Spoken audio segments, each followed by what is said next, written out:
I have been trying to get people to refocus their attentions surrounding Nick Fuentes. I am not defending Nick Fuentes for reasons that will become clear here shortly, but I do think... I mean, we spent most of the last episode talking about Nick Fuentes, yep. so that's... I think people are comforting themselves with a story. It's the story you would come up with if you went and you found all of the most egregious clips of Fuentes and you showed them to your friends. Then people would conclude that this was a simple story. And I've been trying to get people to pay attention to two things. One, to watch enough of what Nick Fuentes is doing to understand his appeal, right? His skill set is considerable, and if you do not understand it, if you think he's just some vile little racist troll, and that the reason that he's catching on is because racism is the contagious defect of the moment, you're not going to get it. So anyway, I've been asking people, pay attention to what he's actually doing and why it has an appeal, and pay attention also to the question of why it is that the public, especially Gen Z, is susceptible to this message. And only after you do those two things can you properly understand what we're up against and why. So in this fray, there was, I've seen people now make useful progress on both fronts. People looking at Fuentes. Do you have that tweet handy, Jen? So I saw a tweet in which somebody said so it's Pascal Emmanuel Gabri, who says, I watched an hour of Nick Fuentes, so you don't have to. And he comes up with 3 points. He says, he's good, like really good, witty, funny, great pacing, great voice. Several times during his shtick, I found myself holding my sides from laughter, shaking my head all the while, so my Mossad handlers would know I disapprove. 2, he's smart, and he's a political operator. He's not just a guy talking. He is and thinks for himself. Thinks of himself as, can you read it better maybe? He is and thinks of himself as the leader of a political movement who acts towards political goals.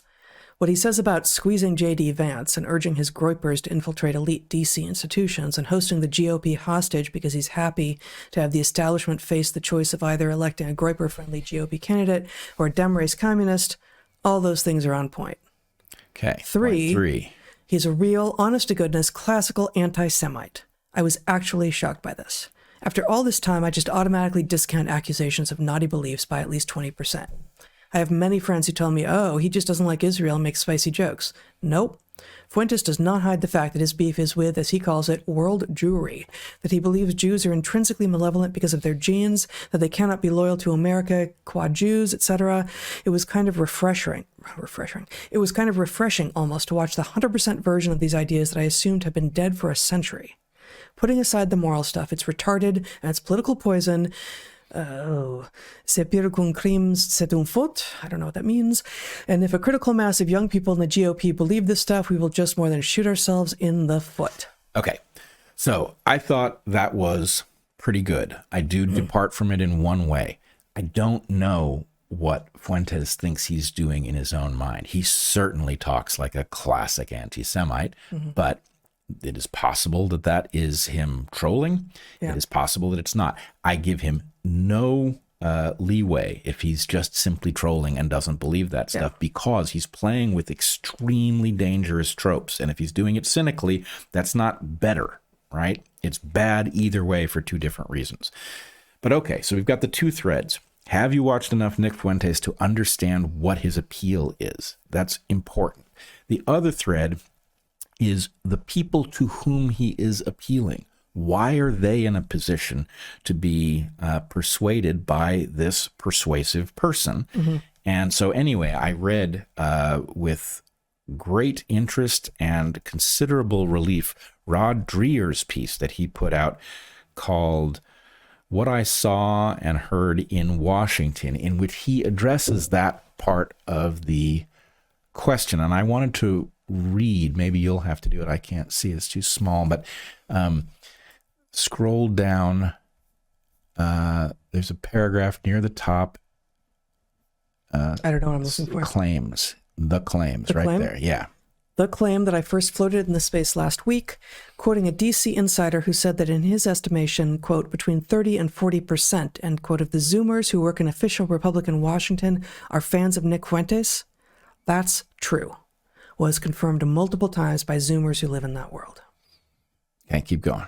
If you think being Christian is some kind of vaccination against anti-Semitism, you're wrong. Even young Christians, especially trad Catholics, I learned, are neck deep in anti-Semitism. They even use it as a litmus test of who can and can't join their informal social groups. Not every DC Zoomer con who identifies with Fuentes agrees with everything he says or the way he says it. What they like most of all is his rage and willingness to violate taboos. I asked one astute Zoomer what the Groypers actually wanted, meaning what were their demands. He said, they don't have any. They just want to tear everything down. I'll keep reading, but like that reminded me so much of what Antifa says, and what is happening on the woke left, and the violent, confused, anti-establishment part of that world that we lived in Portland in the summer of 2020, and we saw them. They have no plans. They have nothing that they want to build. They just want to tear it all down. Well, I want to make sure people understand that the tear it all down instinct and the manifestation of it are separable.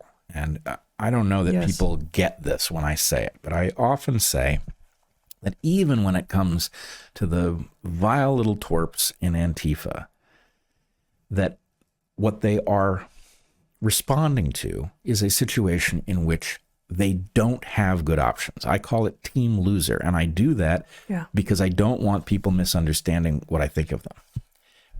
These are people who have decided to wreck the system because the system froze them out. And when I say froze them out, in the case of Antifa, it actually literally harmed them with chemicals and bad food and bad developmental environments and school that didn't prepare them for anything.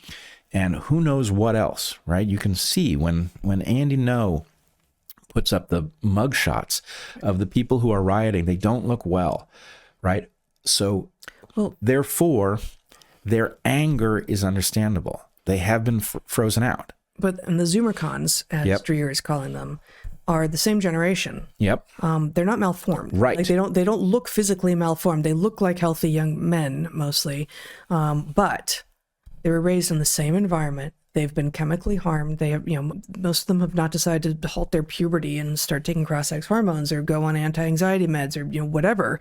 But they have been raised in the same toxic soup that we are all breathing, drinking, living in, and the screens and the economic debacle that and this is something that Dreher quotes a number of the people he's talking with in this piece. He says, how I can't afford to buy a house. Right. What are these jobs that I'm looking for? Where's the prospect of a long-term commitment and a family? I don't see it. So this is exactly what I'm getting at. It's not the Antifa version. For one thing, even if that exists over on the conservative side, that's not who Rod Dreher is interacting with. He's interacting with people who are comparatively well equipped, but the situation they've been handed sucks so badly that they don't see a future in it. And what that means is they don't have an investment in the system that the rest of us are, trying to keep on the tracks. And their burn it all down mentality is understandable. So I'm going to have you keep reading another paragraph or two. Okay. So this is again from Rod Dreher's latest piece on his Substack. I've just got a PDF version here. Then he went on to explain in calm, rational detail why his generation is so utterly screwed. The problems are mostly economic and material in his view, and this is something echoed by other conversations. They don't have good career prospects. They'll probably never be able to buy a home. Many are heavily indebted with student loans that they were advised by authorities to take out, and the idea that they are likely to marry and start families seems increasingly remote. Moreover, they grew up in a country that had lost its common culture. Many of these young men are fatherless. Most of them spent their youths being told that as whites, and especially as white males, they are what's wrong with the world. Their own speech was policed with Stasi-like ruthlessness for racism and bigotry, while people on the left routinely slandered whites, males, Christians, and heterosexuals, and were even rewarded for it. Keep going. I think that's probably good. Okay. So I don't think Nick Fuentes makes sense in any regard until you realize how bleak the scenario looks, even to those who are well positioned within Gen Z. And it's, it goes beyond what Dreher has pointed to here. I would also just point out, and I know I'm going to take flack for, being some old curmudgeon or something, but what has been done to the dating landscape of these people is also apocalyptic. And so the thing that might get you through, right, the love of a good person who is going to be on your team and with whom you can plan how to deal with all the crazy crap that these Zoomers are going to face, that thing doesn't seem plausible because every aspect of the world that they're facing is now incoherent. So, when you're in that situation, the idea of burn it all down is not crazy. And in fact, listen up, guys. You've heard me say burn it all down. I'm not talking about civilization, but I'm talking about the institutions, right? Why do I say burn it all down sometimes? Because the institutions are clearly unsalvageable. And when they are unsalvageable, the point is, do I think it's safe to burn down the institutions? Hell no. It's incredibly dangerous, but if they don't work at all, it's actually not that different. They've effectively been burned down, and you just can't tell because something still goes through the motions and makes it look like we have functional institutions. So the punchline here is really, you are looking at a situation where people are responding to the fact that they have not been given any good options, and they've picked an option that you don't like, but they have picked from a menu of bad options, right? So when you understand that, and when you understand that Nick Fuentes is playing into this, that he is just simply responding to a world that he's been handed that doesn't work, and he's saying all kinds of outlandish things because it gets people to pay attention, and the fact is the audience is primed for it because really they have a very bleak future. That's the picture we need to understand. It doesn't absolve Nick Fuentes of any responsibility for his apparent bigotry, whether it's a put on or whether it's for real. But the fact is, there's a rule. You have a niche, you're going to get a creature to fill it. That's what happens. And the point is, there's a gigantic niche here because of how badly managed civilization is. That's the place to address this. There's one more piece from this Dreher piece that I'd like to share. Can I say one thing before you do? I think I know where you're headed. I will say, when I read Dreher's piece, I was thrilled by it because it did finally address in sober terms this other piece of the puzzle that I just haven't seen addressed well elsewhere. But I really think of it as three pieces, right? It's got the one piece, which is, where did this Groyper thing come from? Why are Zoomers in this mood? He does a perfect job on this regard. How did it become okay to be an anti-Semite as a Christian? Right. Then there's the second part of it, which is about, anti-Semitism, what it is, where it comes from, why we're seeing it. And I think he does a very good job on this front. I think there's more room to talk about things that he doesn't have right potentially, but it's mostly excellent. And then at the end, he goes through bullet points of what he thinks the upshot of all of the things that he has learned. And I would say half of them are right on. I disagree with half. But anyway, I sort of wish it were three pieces because that first one is, as a standalone, it's great. It's quite long and it's somewhat meandering. And he says, look, I've been on a plane. And he's been in DC meeting with the vice president and the president of Hungary. And, there's a lot going on. But in that, what you're calling the middle of the three pieces, his brief historical description of how it is, how it is that Jews ended up in many of the positions that they are today, that are facilitating people looking at Jewish people and saying, "Oh, you're the problem," was, I thought, particularly insightful. So let me just share these two paragraphs by Dreher. Here first, writing from someone else's words. Yuri Slezkine, in his book, The Jewish Century, published in 2004, argues that the 20th century was fundamentally the Jewish century because modernity involves the world becoming more like the Jews: urban, literate, mobile, intellectually agile, and occupationally flexible. He frames Jews historically as a quintessential Mercurian people, nomadic service providers, traders, intellectuals, professionals, living among Apollonian food-producing majorities, that is, in settled agrarian societies.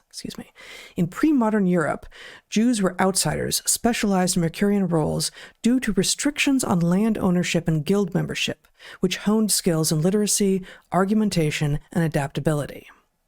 So, Dreher continues, the skills that Gentile culture forced Jews to develop by excluding them from society gave them what it took to prosper under modern conditions. In other words, so here Dreher's writing as a Christian, in other words, our distant ancestors made them what they are, and today some of us wish to punish the Jews for it. Put another way, the way our ancestors made them live made Jews especially adaptable to the modern world. You well know that I have a lot of complaints about the liquidity of modernity, but the Jews didn't force this on us. If anything, Enlightenment philosophers, French revolutionaries, and early industrialists were its chief architects. I just had never thought of it that way. It's a fascinating and deep perspective.